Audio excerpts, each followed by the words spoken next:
A Roman soldier hadn't bathed in 7 days. He had marched over 100 miles.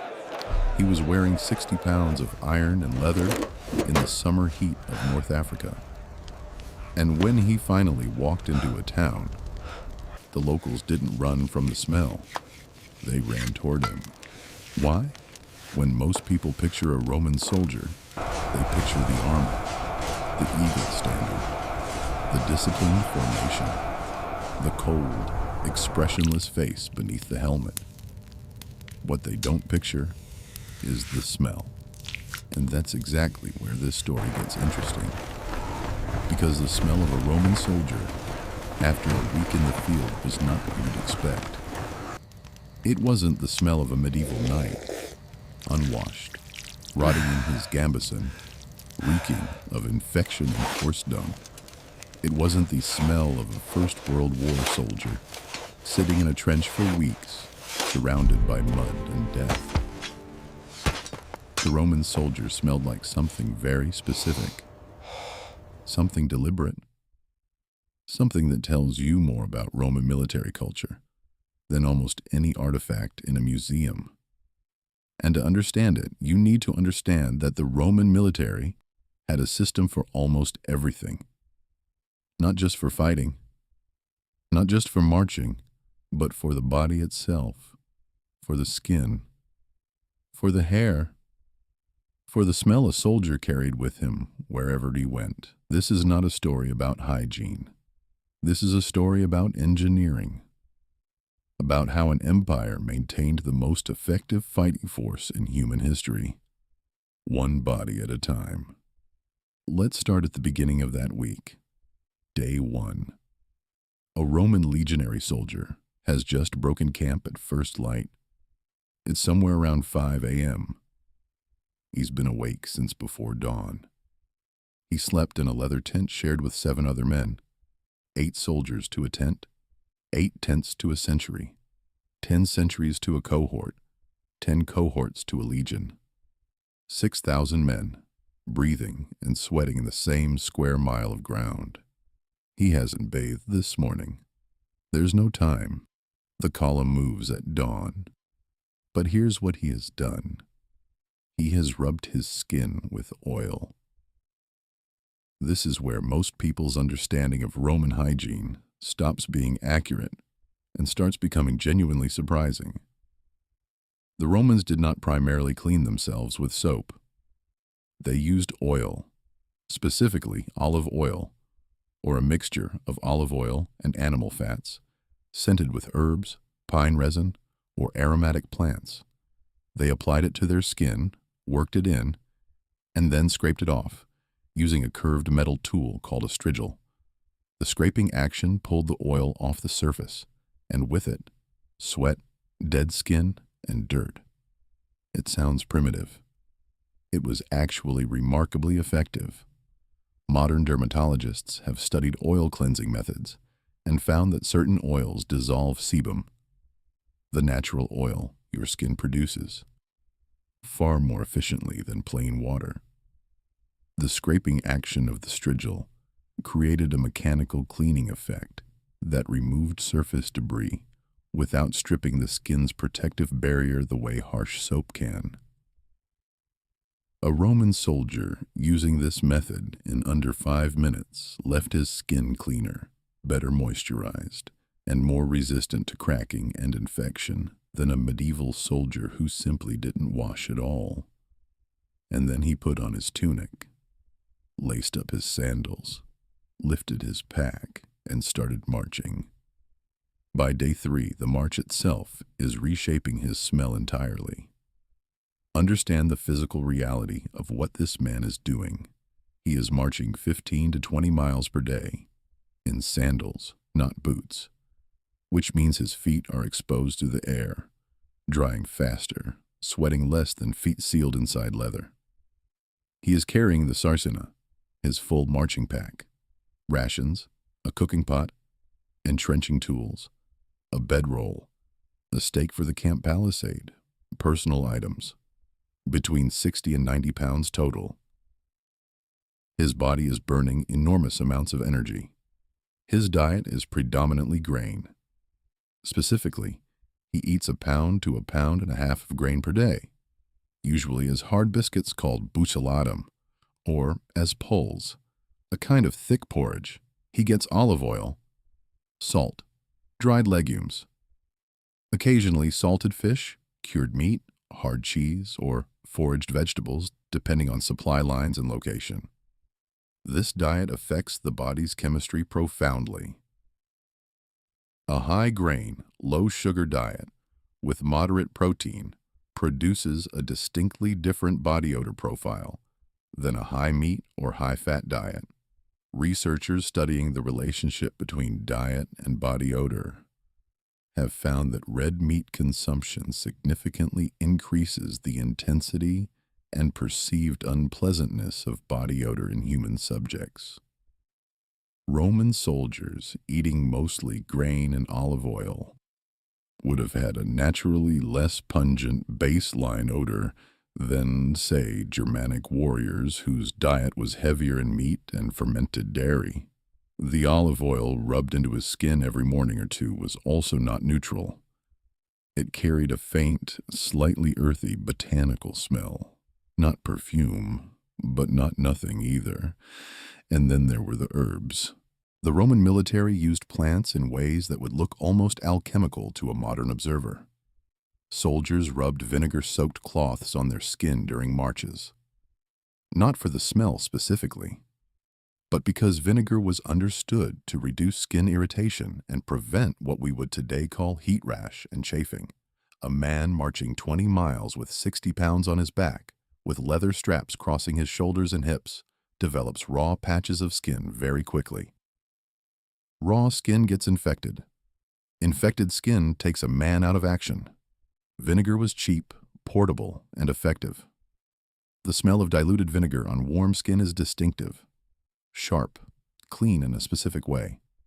Not pleasant by modern standards, but not foul either. Roman soldiers also used a substance called acetum, essentially sour wine, both as a beverage and as a skin treatment. The word is where we get the word acid. It was mildly antiseptic. It was drunk diluted with water, the famous drink called posca, and it was sometimes applied topically to wounds and skin abrasions. Combine the smell of olive oil, the faint sharpness of vinegar, the earthy mineral smell of iron armor warming in the sun, the leather of the harness, and you begin to build a picture. Not roses, but not rot. By day 5, the armor itself has become part of the smell. A Roman legionary's armor, the famous segmented lorica segmentata, or earlier designs like the chainmail lorica hamata, was iron and bronze, maintained with a specific routine. Iron rusts, bronze oxidizes. Both processes, if left unchecked, weakened the armor structurally and, critically, created abrasive surfaces that would tear at the skin and tunic beneath. So Roman soldiers maintained their armor with fat, animal fat, sometimes olive oil, sometimes a mixture of both, applied regularly to every metal surface to prevent moisture from settling into the joints and links. Warm animal fat on hot iron in summer heat has a smell. It's not sharp. It's not nauseating. It's dense and heavy and almost buttery. It baked into the metal over years of use. Veteran soldiers, whose armor had been oiled and re-oiled through a decade of campaigns, carried that smell in the very grain of the metal. Beneath the armor, the padded linen undergarment, called the subarmalis, absorbed sweat over days of marching. Linen doesn't hold odor the way wool does. It breathes better. It dries faster. But after 5 days, yes, there was sweat in it. The particular smell of dried human sweat on linen, sour at the edges, mineral at the center, the leather of the sandals, the belts, the harness, all of it conditioned with oil and animal fat, all of it taking on the heat of the body and releasing it slowly throughout the march. Now here is where the human element, of this story becomes something you can actually feel. Imagine you are 8 men in a leather tent. The tent is roughly 10 feet square. It's designed to sleep 8 soldiers packed closely together because body heat in cold climates is survival, and because the Roman military did not prioritize personal space. Personal space was a luxury. Combat readiness was not. You have been marching for 5 days. Every man in that tent has been sweating for 5 days. Every man has been eating the same diet. Every man has oil and vinegar worked into his skin. Every man's armor is stacked in the corner of the tent, and the smell of oiled iron and old leather is filling the enclosed space. You're exhausted in a way that most modern humans have never experienced. The kind of exhaustion that reaches into your bones. Your feet have blisters that you've stopped feeling because everything hurts at the same low, constant level. Your shoulders are bruised under the harness straps. You ate your ration tonight. Hard biscuit softened in water, olive oil, a handful of lentils. And it was not enough, but it was all there was. The man next to you is snoring already. He always snores. You've been listening to him snore for 3 years. Outside, guards are walking the perimeter. You can hear the creak of their armor. Tomorrow, you march again. Maybe into contact with the enemy. Maybe just another 20 miles through empty terrain. You won't know until the trumpets sound.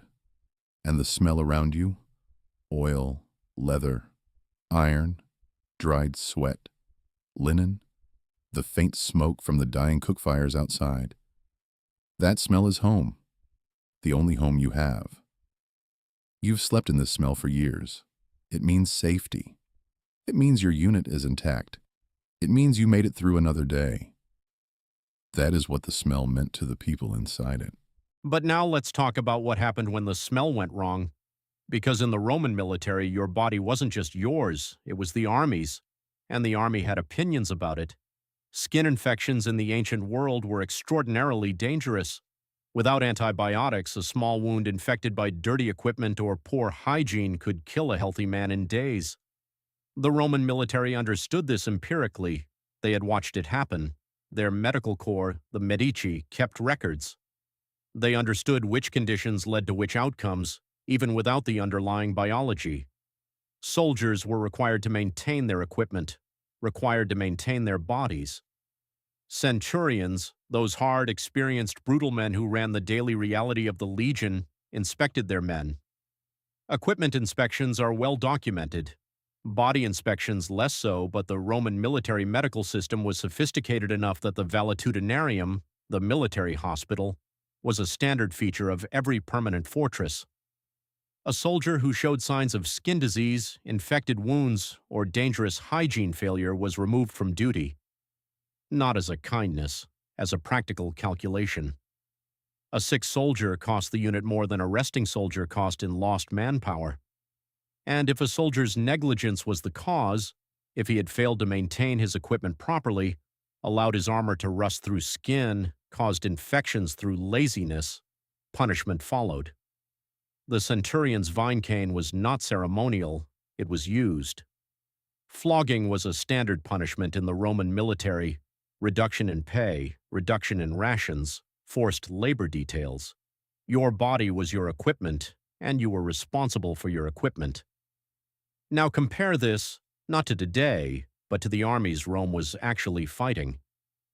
Germanic warriors who Rome clashed with repeatedly across the Rhine frontier did not have military latrines, did not have field hospitals, did not have oil-based skincare routines or standardized dietary rations.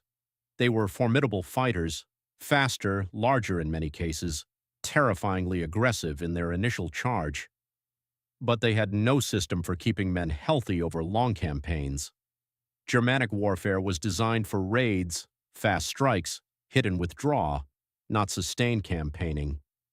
Because sustained campaigning without sanitation and medical infrastructure became a disease event very quickly, The Parthian cavalry, Rome's great rival in the east, were magnificent soldiers with sophisticated horse culture and devastating archery.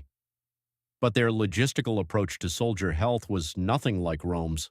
Their horses were better, their hygiene systems were not. Medieval European armies, fighting 1,000 years after Rome's peak, had largely lost the military medical tradition. Knights in the crusading period often went weeks without bathing, slept in full armor, and developed chronic skin conditions, infected wounds, and parasitic infestations, lice, fleas, scabies, that undermined military effectiveness catastrophically. Historians have estimated that in the First Crusade, disease and infection may have killed more than half of the knights who left Europe before they ever reached Jerusalem. Rome was not immune to disease, but its systematic approach to soldier hygiene gave its legions a biological resilience that most of its enemies simply did not have. An army that stays healthy longer fights better longer, and in a war of attrition, that margin was everything.